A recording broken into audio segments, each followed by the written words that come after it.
how to design global waste. So I'm Amanda Klassen. As you know, I'm a designer. I've worked on 3 continents. I've had clients like Deutsche Telekom Innovation Labs, Amazon, Woke Studio, IQ Metrics, Tantalus Labs. And yeah, you'll learn more about me in the presentation, so let's get to it. So current state. Let's start off by looking a little bit at our global garbage crisis today. Ooh, back. So this is actually our global waste in tons year to date. That means by 2157, our Earth will be covered in trash.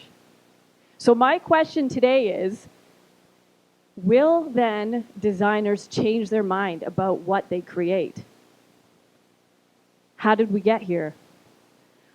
Well, waste starts at the producer level, right?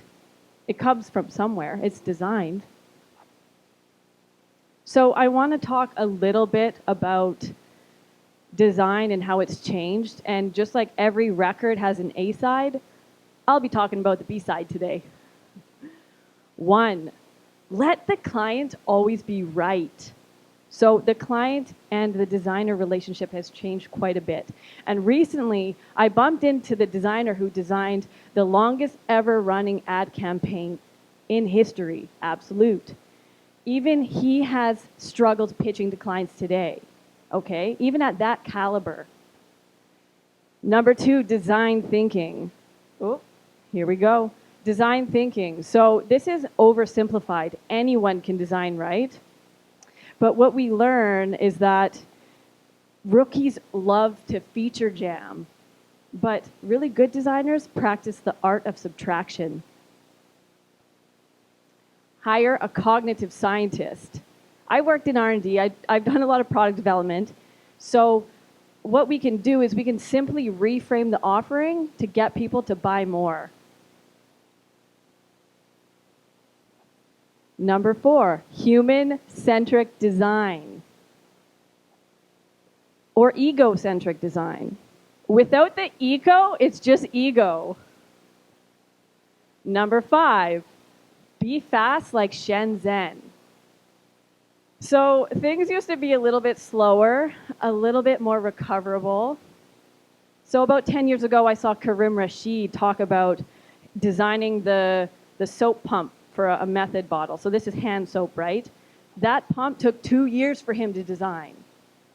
And now in Shenzhen, China, you can design hardware in a matter of a few weeks versus 6 months in the USA.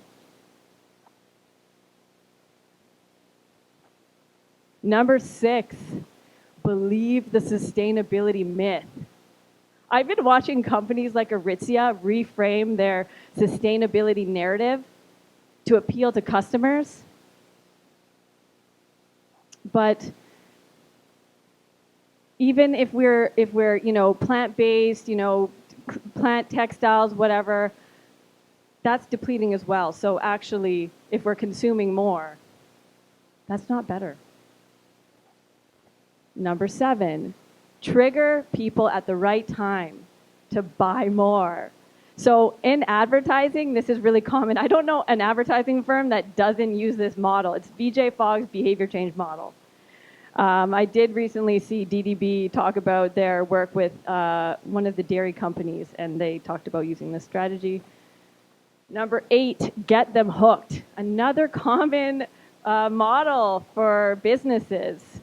So what's interesting about this model, if you don't already know it, it's pretty commonplace now. There's even a manipulation matrix. So you're playing with people's pain, right? So that also gets people to buy more. Number 9, my favorite one, design a useless product. So how many people know about Juicero? Yeah.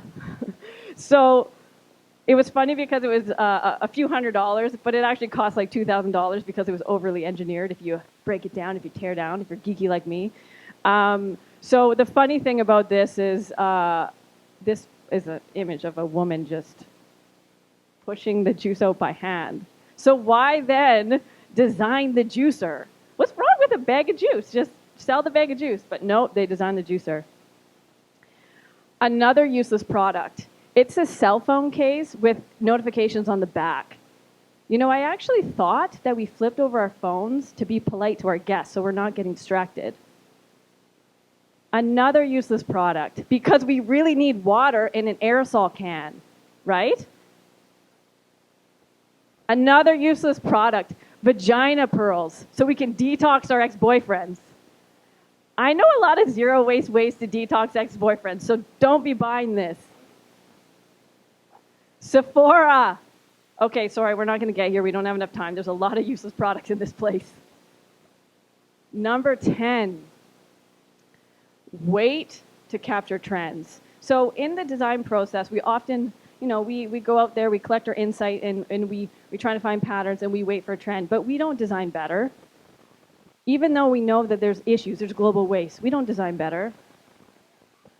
Design for moments. We know this one really well, single use. You know, hotel chain Marriott, this is actually good news, they actually announced that they're discontinuing all their single-use toiletries. But that one chain is 500 million bottles per year that would be wasted. So think about all the other chains. Number 12, if there's no policy, then ignore it. Rather, just fuse your product and make it unrecyclable. You know, designers, it's not our job to create a code of ethics. That's extra. Number 13, ecological benefits as trade secrets. So if anybody's in the product world, we know that suppliers, sustainable suppliers, any supplier, that's a trade secret. So we don't want to give that info out. We don't want to share. Number 14, make it extra. Why not, right? Number 15, hire a designer for $5. So, you know, Fiverr, Upwork, that's going to come with a lot of risk. I've actually had I had an old client come to me and show me something he was working on, and it was a designer in New York, but I knew it was from Fiverr.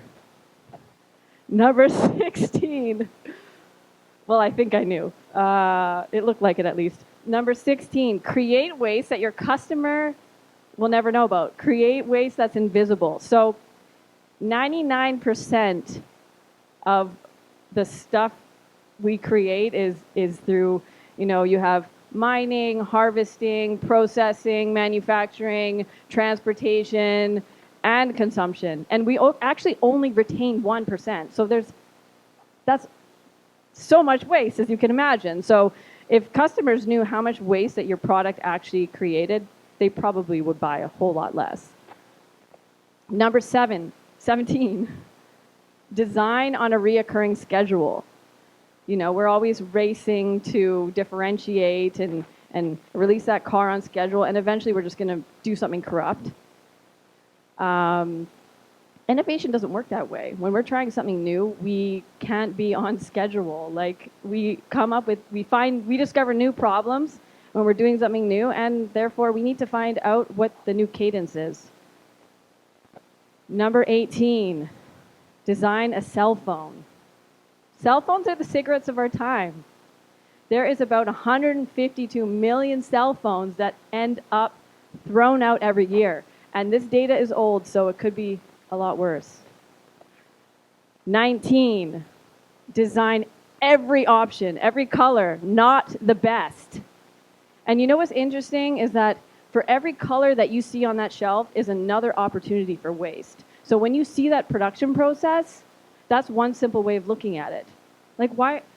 I don't know. Just make the best one. I just want the best one. Number 20, hire a growth designer. And the growth designer job title emerges amidst the Anthropocene. All right, so are we going to recover from this? Let's look a little bit at patterns of change. Okay, industry. So trajectories of industry. Right now, what we need is radical change, radical transformation. And in order to achieve that, we need companies core assets and core activities threatened with obsolescence. But is waste going to threaten their obsolescence? Now let's look at the tech hype cycle, because technology can help transform. That can create a radical transformation. And when I looked at the most recent one, blockchain is actually telling us that it is actually serving, it's extending to manufacturing and the supply chain. So does that mean we can better track materials and track products and help become more accountable for the waste that we create? Well, actually, the self-driving car is still more than 10 years out, so we actually have a lot of work to do. And looking at the 17 Sustainable Development Goals, the UN's global goals, number 12 being sustainable consumption and production, we're actually progressing in all of them, except inclusivity, which is unfortunate. But we're not getting ahead. We're not slowing down. We're slowing down. We're definitely not getting ahead. Now let's look at the individual. So we have zero wasters. We have some buy nothingers. But what is it going to take for enough people to actually change in time? Well, it takes actually over 2 months to make one small habit automatic. And there was a study recently that I read that for people who had major heart bypass surgery, only 10% of those people were able to make the lifestyle changes they needed afterward. So let's be real. Waste is not a priority. So you might be wondering, what am I doing? I'm the designer in the room, other than standing in front of you right now. So I had a project with IQ Metrics. It was ending, and I said, I need to figure out what my next big project is, so I'll fly to the Silicon Valley. So here's me in front of the De Young Museum. And I was inspired by all the useless products that I saw. So some of the things that I pulled up was things that I learned about when I was there. And I thought I needed to be a voice of reason. I needed to do something about this. So only a few months later, after I flew back to Vancouver, and I saw this project. It was working with rural weavers in the Philippines. I thought, what a better opportunity, working with master weavers. I can learn benign production techniques, and I can learn about sustainable raw materials. I need to think about doing something a little bit differently or better, or maybe go back in time a little bit. So this was actually a project where we were restoring livelihoods after Typhoon Haiyan. And I was faced with poverty every single day. And what I didn't expect is that I was faced with the global garbage crisis every single day. At that time, and I'm a designer, I know about product life cycles, I know a lot, at least in landfill, but I am now embodying the phenomenon of empathy. I am watching people living in garbage that could have been my very own. And during that time, I was really thinking about what is essential. And this is an older book, and it's The Disciplined Pursuit of Less, and it's really less but better. So I'm looking into this more now. And I also realized, like me going out there in Southeast Asia and learning about a new culture, I realized I'm very cliquey. I'm a designer. Designers are infamous for hanging out with other designers because we want to be the best designer. But what I realized, if I want to make it different, I need to bridge more gaps. So I need to be hanging out with more key decision makers, more execs, more C-level. Hey, Chris, what's up? But no, I really realized that this is more important. I really need to be more casual and reach out to more different types of people. So I really want to know what the designer's message is, because I feel like we are missing leadership. There's not enough. But let's assemble those who do. And what do we design? Do we design for degrowth? Degrowthers emerged in the 70s, and they showed us that we don't even need refrigerators. Are these the tests that we need to understand how to design in a finite world? Do we design for the human experience? What does materialism have to do with the human experience? Why design a juicero when you can design a medical device or design an experience that can help people fall in love? I'm on Team Human. So it was pretty remarkable, actually, being disconnected from my Western consumption designerly life, being off the grid in rural communities, beating on a cajon. It was invigorating, beating on a cajon rather than tapping on a smartphone. I challenge you guys to do a little bit of things that are more human. Because eternal growth in a finite world is madness.